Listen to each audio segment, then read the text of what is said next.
नमस्कार, India top news में आपका स्वागत है।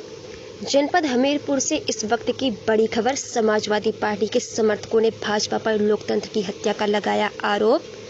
हमीरपुर के गोहांड ब्लॉक के रिहोटा सीट से जिला पंचायत सदस्य पद के लिए लड़ रहे चुनाव में भाजपा के समर्थक प्रत्याशी प्रमोद कुमार सिंह तोमर, वहीं दूसरी तरफ समाजवादी पार्टी के समर्थक प्रत्याशी राम सजीवन यादव को 471 वोटों से जीत हुई है।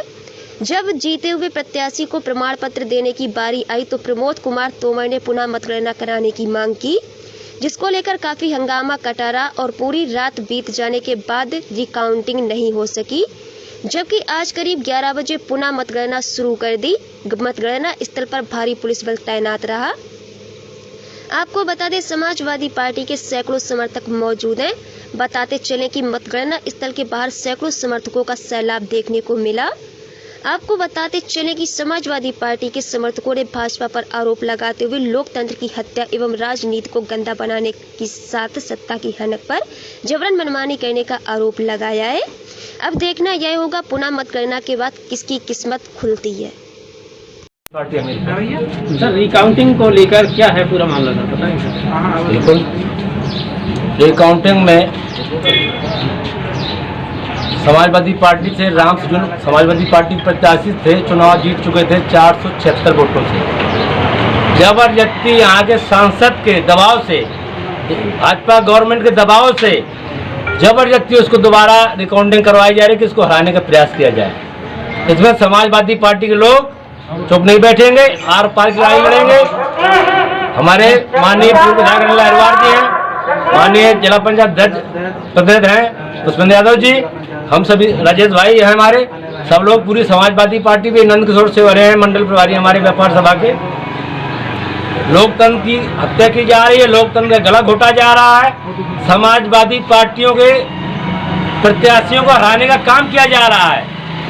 जब एक बार जीत चुका तो कल से रिकाउंटिंग क्यों नहीं करवाई गई? आज ही क्यों रिकाउंटिंग करवाई गई? कल से जबरदस्ती से परिणाम नहीं दे रहे हैं, न प्रमाण पत्र दे रहे हैं जीत का। कल सुनने को मिला था कि प्रमाण पत्र जीत कर दिया जा रहा है, पर यहाँ के डीएम इतना डीएम बदतमीज है, किसी का फोन नहीं उठाता है, ना किसी की बात सुनता है, ना कभी बात किसी नेताओं से करता है। केवल उसका काम हराना है। कह रहा है मेरा ऊपर टेलीफोन आ गया है, मुझे भाजपा प्रत्याशियों को जिताना ज्यादा। तो क्या डीएम के ऊपर से दबाव बना, प्रेशर बनाया गया? डीएम खुद प्रेशर कर रहा है। ना डीएम फोन उठा रहा है, ना सीडीओ बात करने को तैयार है। वो तो उनका केवल एक ही उद्देश्य है, भाजपा प्रत्याशी हम जिता लें, हमारी सीट बरकरार रहे। सर, के रिकाउंटिंग की आवाज तुरंत उठाई गई? आवाज तुरंत नहीं उठाई गई। रिकाउंटिंग की आवाज जब प्रमाण पत्र मिलने लगा तब उठाई गई है। इसके पहले कोई आवाज नहीं उठाई गई। जब प्रमाण पत्र देने के लिए तैयार हो गए कि प्रमाण पत्र मिलना, तब काउंटिंग की आवाज उठाई गई कि रिकाउंटिंग होगी। भाई, जहाँ गड़बड़ी थी तो रिकाउंटिंग करवा लेते, उस गाँव की जरूरत है पूरी रिकाउंटिंग करवाते। कितने समय बाद अब रिकाउंटिंग की जा रही है? कितने समय बाद रिकाउंटिंग की जा रही है? बोल लीजिए कल से। अब कल से 6 बजे घोषणा होगा, रात क्या बजे अब रिकाउंटिंग शुरू हुई है। 20 घंटे बाद हो रही है। अच्छा, 20 घंटे बाद 20 घंटे बाद रिकाउंटिंग शुरू होने जा रही है। सीसीटीवी कैमरे हटा दिए। जैसे कि अनिल जी, देखा गया है कि दोबारा ये प्रक्रिया फिर चालू कर दी गई है, तो इसमें आप क्या कहना चाहते हैं? और ये इसमें क्या मामला है, ये समझ में नहीं आ रहा है, क्या है ये? क्योंकि शासन प्रशासन के लोग तो लोकतंत्र की हत्या कर रहे हैं जी, और भारतीय जनता पार्टी के इशारों पर तरीके से यहाँ लोकतंत्र की हत्या की जा रही है जी। ये सारा पूरा जनमानस देख रहा है। यहाँ राम सजीवन यादव 471 वोट से विजयी घोषित हो गए थे। प्रमाण पत्र देने की बारी आई तो रिकाउंटिंग के लिए आदेश आ गया है और हम लोगों ने उच्चाधिकारियों से, डीएम से या सीडीओ से बात करनी चाहिए तो उनके सुझाव जा रहे हैं। और जो आदेश आया है उसमें उन्हें खुद ही अपने जो यारों यहाँ गिनती मतगणना के लिए लगाए गए हैं, उन्हें उनके आदेश पर ही भरोसा नहीं है। सीडीओ का जो आदेश है, जो ऑब्जर्वर बनाए गए हैं सीडीओ साहब, उन्होंने खुद ही ये आदेश किया है कि मतलब है कहीं से भी हमें संदिग्धतापूर्ण नज़र आ रहा है जिससे कि पुनः मतगणना कराई जाए।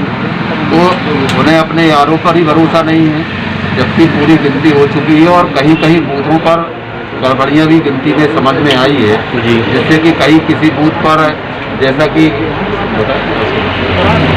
बरगढ़ बूथ है जो बूथ नंबर 80 है जी। उस पर मात्र 309 वोट है जी। और जिस पर कि 536 वोट टोटलिंग 536 वोट दर्शाए जा रहे हैं कि 536 वोट पड़ा है, जबकि उधर टोटल हुई वोट 309 है जी। जिसमें बीजेपी के प्रत्याशी को 418 वोट दर्शाया जा रहा है, जबकि मात्र उनको 18 वोट वहाँ पर मिला। जी। तो इस तरीके से आरओ द्वारा जो आरओ वहाँ गणना करा रहे हैं, जो बैठे हुए हैं, वो खुद ही भारतीय जनता पार्टी के पक्ष में और अपनी तरफ से ही मतों को अंकित करके और उनको जिताने का प्रयास किया गया।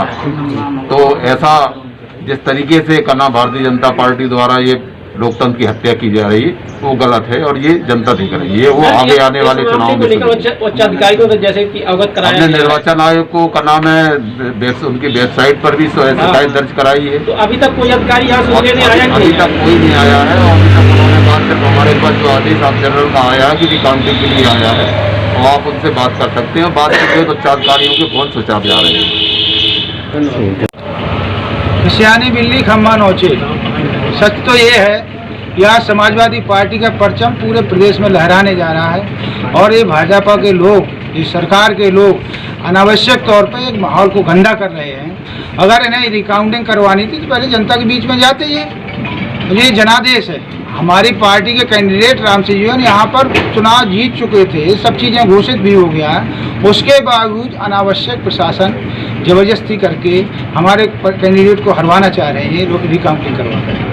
लेकिन हम लोग यहाँ पूरी मुस्तैदी के साथ में हैं, हमारी पार्टी के सभी नेता कार्यकर्ता यहाँ पर हैं। अगर जरा सा भी कुछ दावा ये लोग करने का प्रयास करेंगे तो हम लोग यहाँ पर कोई कसर नहीं छोड़ेंगे। इस विषय में आपने किसी अधिकारी से किसी से बात की? हम लोगों ने लगातार अधिकारियों से बात करने का प्रयास किया गया। डीएम को फ़ोन लगाया, डीएम साहब का फ़ोन नहीं उठ रहा है। सीडीओ साहब जो आरओ हैं उनसे बात करने का प्रयास किया, उनका स्विच ऑफ जा रहा है। हमने यहाँ के एसडीएम से कहा, सीओ से कहा, इन लोगों से हमारी बात हुई है और इन लोगों ने भरोसा दिलाया कि पूरी हम लोग निष्पक्ष ढंग से जो भी होगा यहाँ निष्पक्ष ढंग से होगा। तो हम लोगों ने भी कह दिया अगर निष्पक्ष ढंग से होता है तो ठीक है, अगर नहीं होता है तो इसके दुष्परिणाम बहुत आप लोगों सबको भुगतना है। हम लोग फिर जो है तो बैठने वाले नहीं हैं।